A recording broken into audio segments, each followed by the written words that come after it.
Hi, this is me, Dara, at elsaelsa.com, and I'm here today to talk about how to get through a Pluto transit. So recently, after some persistent pain, it was recommended to me to try nightshade ointments. Henbane, mandrake, belladonna, those dark plants with a dark reputation. And after doing some research, I came upon the idea of poison as medicine. And the idea is that sometimes those things that are dark, that can wound us, that can even kill us, when administered correctly and in the right dosage, can be exactly what heals us. And reading this, my mind went straight to Pluto. I'm undergoing a Pluto transit myself. Pluto is conjunct my midheaven, so I am dealing with loss and metaphorical death in a way that is very public.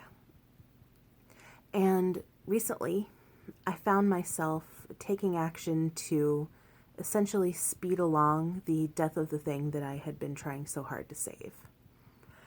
And I realized what I was doing was self-administering that poison so that I could essentially pad my fall. In her book, Making the Gods Work for You, Caroline Casey talks about the 3 stages of the Pluto initiation. And generally speaking, Pluto will hit a point 3 times. It will make the first pass direct, retrograde, and hit the point again, and then finally make a third pass for what is usually the final time. And this can be broken up into 3 stages of Pluto initiation. The first is, in fact, the initiation. It is the beginning of the descent into the underworld. This is when we get our first taste of what we're going to be going through and what is likely to die. When it retrogrades and goes back the second time, sometimes the thing that was dying is already dead. It's already gone. And we find ourselves in the void of pure nothingness and not knowing, wondering what on earth will become of us. And then on that third pass, that symbolizes the beginning of the ascent back into the light of day. In her book, she also talks about the fact that acquiescing to the descent is what catalyzes the ascent.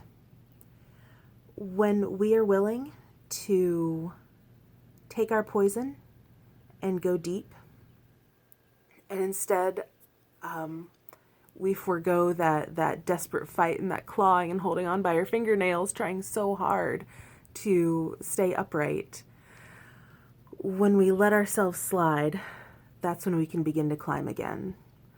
And it's true that the ascent is always so much slower than the descent. Think about a roller coaster, how long it takes to slowly inch up compared to how quickly you slide down. You kind of reverse that and you've got a Pluto transit. But when we do decide to take our poison, to lean in, to acquiesce to our descent, it is then that we can find that place of fertility. Because when we see the earth again, the ground is so barren, it's so empty, but it is also pregnant with possibility.